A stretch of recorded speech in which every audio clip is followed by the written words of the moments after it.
Ano nga ba ang itsura ng paraiso?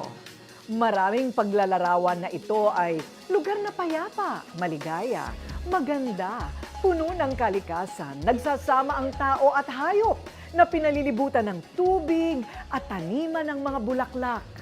Well, hindi na daw kailangan pang mahanap yan sa kabilang buhay. Dahil now pa lang, binubuo na ang Arden Langit sa Lupa. Lugar kung saan hahaba ang buhay? Meron ba niyan?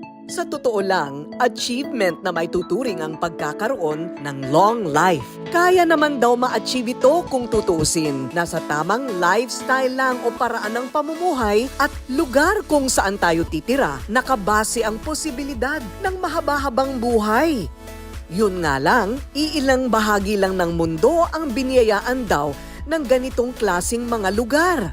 Kasama na dito ang ilang mga isla sa bansang Italy, Greece, Japan, Costa Rica at ilang bahagi ng Amerika. Pero dito sa Pilipinas, pwede bang magkaroon ng ganyan? Hindi kalayuan sa Metro Manila, may isang komunidad ngayon na dinedevelop ang tawag Arden Botanical Estate sa Tansa, Cavite. Agad mararamdaman dito ang probinsya feels, stress-free at freshness ng paligid. Layunin nito na bigyan ng maayos at malusog na pamumuhay ang mga nakatira dito, lalo na talamak na ang polusyon sa buong bansa. Paano nabuo itong konseptong ito ng Arden Botanical? We visited the place and nakita namin yung charm nung area. There's river, may mga old trees, and we wanted to preserve it.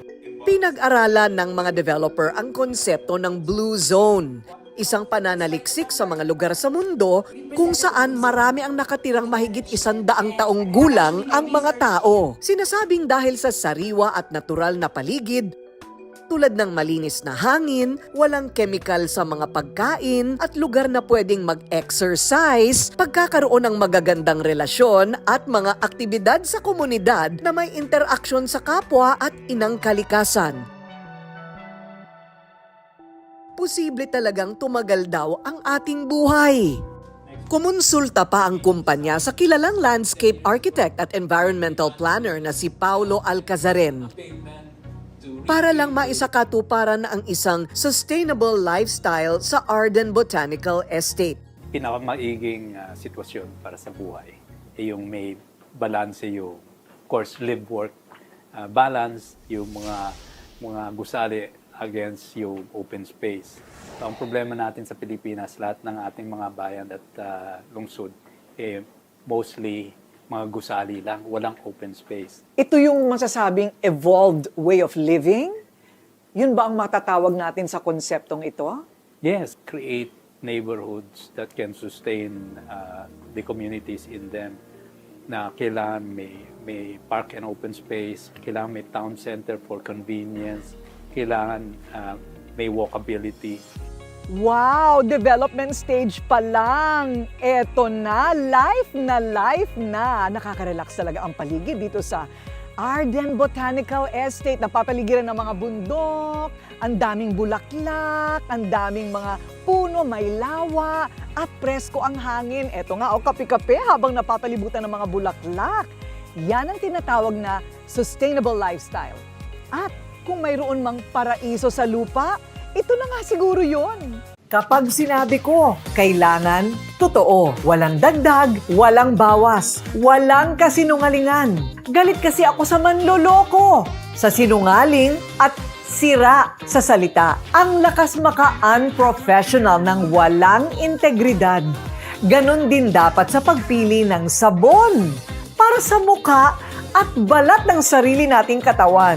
Dapat sigurado, dapat kumpleto, dapat epektibo. Kaya ang payo ko sa inyo, huwag iasa sa mga bolero ang kutis na pinapangarap ninyo.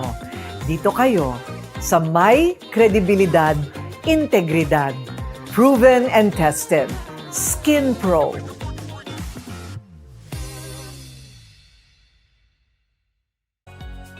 Siniguro naman ng Mega World na hindi masisira ang kalikasan habang itinatayo ang proyekto.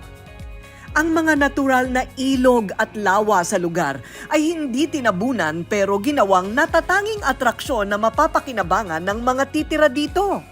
Isang paraiso sa lupa ang target nilang iparanas sa ating mga kababayan. Ang daming water features, ito yung mga dinaanan ng tubig, but hindi namin siya tinabunan. Ginawa namin siyang feature itong village. So for example, meron kami yung pinaka-main feature nito is called Centrera Park. Ano siya, it's a long water feature na very shallow siya. Ang idea ron is tuwing umaga, yung mga residents dito lalabas, saka tuwing hapon. It's very important in wellness and at least makilala mo yung mga kapitbahay mo. Gusto namin yung mga bata naglalaro, madudumihan, magtatampisaw. Very rare na to sa kadalasan sa mga bata.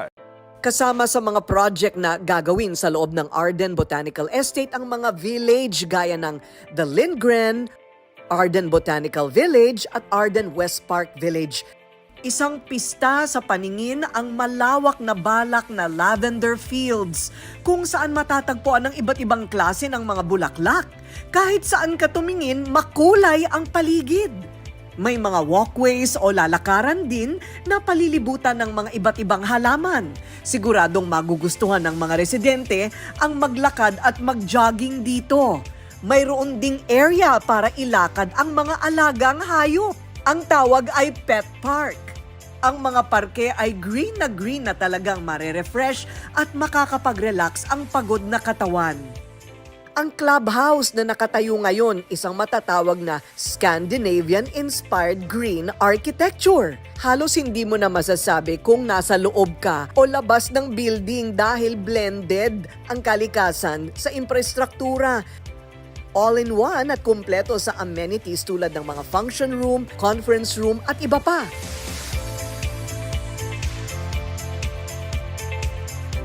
Ayon naman kay Dr. Lopez, posible na may mga blue zone sa Pilipinas na hindi pa natutuklasan. Pwede itong i-develop at gawing tirahan. At kung saan pwedeng humaba pa ang buhay nating mga Pinoy.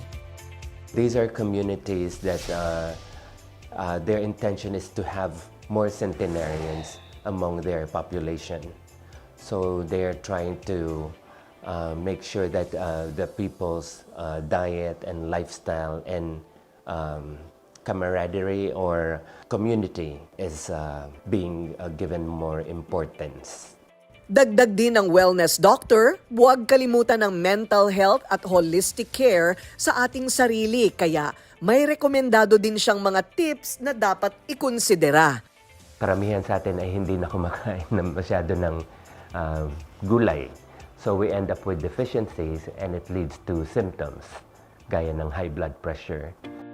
Patunay na hindi lang yung kumbinyente ang dapat isaalang-alang sa paghahanap ng bahay na titirhan. Mahalaga na isama rin ang maayos na kondisyon ng paligid. So Corina, kung pipili ka rin naman ng lugar na titirhan, syempre pipiliin mo na kung saan hahaba ang buhay mo. Tama, correct ka dyan, Yes. di ba? At nandito lahat yan sa Dito inyong development. Correct, sa Arden Botanical Estate. Sabi nga nila, life is not just existing, but living. At makukuha lang ang pinapangarap na long life kung pipili tayo ng maayos at dekalidad na lifestyle at tirahan. Take note, huwag tipirin ang sarili. Pag-ipunan dahil deserve nating lahat ang magkaroon ng #BestLife.